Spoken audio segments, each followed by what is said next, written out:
একটা হত্যা মামলার ক্ষেত্রে 200-300 জন আসলে আসামি, কেউ সিলেট আছে, কেউ তারা গ্রেফতারও হয়ে যেতেছেন এবং প্রচন্ড চাপ না হলে তাদেরকে জামিনও হইতেছে না। এই ব্যাপারগুলো আসলে আপনি কিভাবে দেখেন? মানে কোর্ট, এইটা বলা হয় যে কোর্ট আসলে খুব বেশি ভয় পায় মবকে, এরপরেও সমন্বয়কদের একজন এই হুমকি আপনাদের আইন উপদেষ্টাকে দিয়েছেন যে কারা এখান থেকে বিচারে জামিন পেয়েছে তাদেরকে দেখে রাখুন, চিহ্নিত করুন, ঠিক করুন।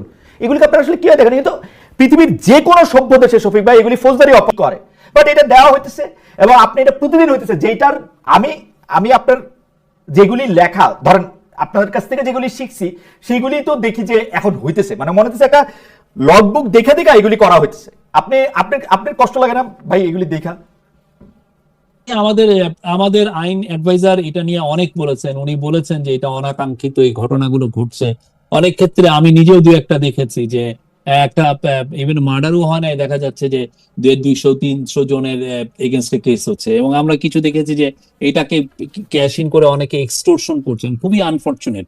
সেই বিষয়ে আমাদের আইন অ্যাডভাইজার বলেছেন উনি এটা দেখছেন, এবং আমাদের যে হোম অ্যাডভাইজার উনি কিন্তু বলেছেন যে যারা এইগুলো করছে, যে কেস এক ধরনের ম্যাচ লেভেলে কেস দেওয়া, তাদের এগেনস্টে উনি হুঁশিয়ারিও দিয়ে, এটা অনেক ক্ষেত্রে কিছু পলিটিক্যাল অ্যাক্টিভিস্টও এই কাজগুলো করছেন। এইটা তো এই জিনিসগুলো সত্যিকার অর্থে আপনি ঠিকই বলেছেন। আমি নিজে এগুলো নিয়ে হিউম্যান রাইটস নিয়ে আমি অনেক লেখা লিখেছি, এখন এসে এটা তো সত্যি এটা দেখতে কেমন যেন লাগে। না শরীফ, এটা দেখতে কেমন যেন লাগে, এবং আমরা যেহেতু একই ফ্রেটার্নিটির অংশ, আপনারা যেহেতু আমাদের অগ্রজ, আপনারা যা করেন সেটা না এসে আমাদের বা সেটার প্রশ্ন বা সেটা শিক্ষাও আমাদের কাছে আসা পড়ে। কিন্তু আপনি দেখেন যখনই কোনো কিছু কম শক্তি হইতে থাকে তখন সরকারের চেষ্টা করা হয়। যেমন আমি উদাহরণ দিই, আওয়ামী লীগকে নির্বাহী আদেশে নিষিদ্ধ করা হবে, এটা সেপ্টেম্বরের বৈঠকেই মোটামুটি এটা নিয়ে আলোচনা হয়েছে। আপনারা কেন ওয়েট করলেন যে হাসনাত আব্দুল্লাহ ওইখানে যমুনা অভিমুখে যাবে, 3 দিন ধরে ওইখানের মধ্যে এটা হবে, ওদেরকে ঠান্ডা পানি দেওয়া হবে, তারপর আপনারা নিষিদ্ধ করবেন? কেন এটাকে আপনারা মানে ওরা আন্দোলন করার আগে আপনারা এটা বুঝতে পারেন না যে এটা আপনাদের করতে হবে? না, সেপ্টেম্বরে কিন্তু কোনো ডিসিশন হয় নাই। এটা যারা করেছিল এইটা নিয়ে কথাবার্তা হয়েছে, কিন্তু আমার মনে পড়ে না, আমি কেননা প্রত্যেকটা ক্যাবিনেট মিটিং এ আমি কিন্তু থাকি, আমার মনে পড়ে না এরকমের কোনো ডিসিশন হয়েছে। আর হাসনাত আব্দুল্লাহর এই ব্যাপারটা আপনি যেভাবে বললেন যে এটা বুঝি স্টেজ তো না, উনি ওনার প্রোটেস্টটা করেছেন, রাইট। সেই প্রফেসর ইউনূসকে কি এটা হাসনাত আব্দুল্লাহ থেকে শুনতে হইলো যে এটা আওয়ামী লীগকে নিষিদ্ধ করতে হবে?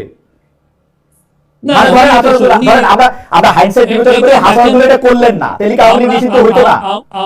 আমরা অলওয়েজ মেইনটেইন করেছি যে এই বিষয়গুলো, এইটা যেহেতু সংবেদনশীল একটা বিষয়, এই বিষয়টা সত্যিকার অর্থে যারা জুলাইয়ের গণ আন্দোলনে ছিলেন, জুলাই আপরাইজিং এ ছিলেন, তাদের উপরে সবার সাথে আমরা মানে ডিসিশন যদি হয়ও সেটা হবে তাদের সাথে কনসালটেশন করে, তাদের ইয়েতে, এবং সে অনুযায়ী হয়েছে, তারা সবাই কনসেন্ট দিয়েছেন। মানে এই অনুযায়ী যদি হাসনাত আব্দুল্লাহ এই ডাকটা না দিতেন যে আওয়ামী লীগ নিষিদ্ধ করবো, ততক্ষণ নিষিদ্ধ না করা হবে ততক্ষণ পর্যন্ত যমুনা উইল বি ঘেরাউট, এইটা যদি উনি না কইতেন তাহলে কি আওয়ামী লীগ এখনো সিদ্ধ দল হিসেবে থাকতো, তাই না?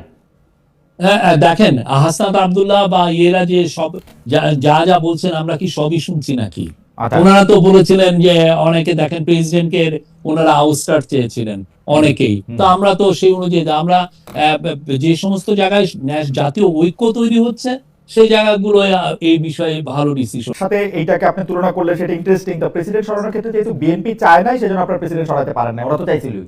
এই ক্ষেত্রে যেহেতু বিএনপিও চাইছে সরাই দিতে সেজন্য আপনারা সরাইছেন, ব্যাপারটা কিরকম? না, আমরা বললাম তো এগুলো যত ডিসিশন হয়েছে সব জায়গায় আমরা সবার সাথেই কথা বলেছি এগুলো ক্ষেত্রে। আর এইটার প্রসঙ্গেই একটা সম্পাদক পরিষদ আজকে একটা প্রেস রিলিজ ইস্যু করেছে, আপনি নিশ্চয়ই দেখেছেন, যে আওয়ামী লীগের কার্যক্রম নিষিদ্ধ ঘোষণা করা হয় সন্ত্রাস বিরোধী অধ্যাদেশ 2025-এর গেজেটের প্রকাশের পর। তারা দেখা যাচ্ছে যে অধ্যাদেশিক বা ওয়ার পক্ষে সমর্থনে কোনো প্রেস বিবৃতি প্রকাশনা বা মুদ্রণ কিংবা গণমাধ্যম, অনলাইন সামাজিক যোগাযোগ মাধ্যম বা অন্য যে কোনো মাধ্যমে যে কোনো ধরনের প্রচারণা অথবা মিছিল সমাবেশ বা সংবাদ সম্মেলন আয়োজন বা জনসম্মুখে বক্তৃতা প্রদান নিষিদ্ধ করিবে। এইটা ব্যাপারে তারা মনে করতেছে যে এটা অপব্যবহার হবে, এটা স্বাধীনতার এটা শঙ্কা সৃষ্টি করবে। আপনার কাছে কি মনে হয়? মাহফুজ আনাম সভাপতি এবং দেওয়ান হানিফ মোহাম্মদ সাধারণ সম্পাদক পরিষদের পক্ষে এই বিবৃতি। না, এটা কেউ যেটা ব্যান্ড হয়ে যায় যে সংগঠন যারা কার্যক্রম, আপনি আপনি দেখেছেন কেউ জেএমবির কার্যক্রম কেউ কভার করে বাংলাদেশে? জেএমবি তো ব্যান্ড অর্গানাইজেশন। তারপরে হরকতুল জিহাদ আল ইসলামী বাংলাদেশ ব্যান্ড, কেউ কি ওদের এই কার্যক্রম কেউ কি করে, বলে যে এর লিডার এখানে কথা বলেছেন বা এরা আমার হিজবুত তাহরীর মিছিল করছে সেই খবর ছাপা হয়েছে পত্রপত্রিকায়।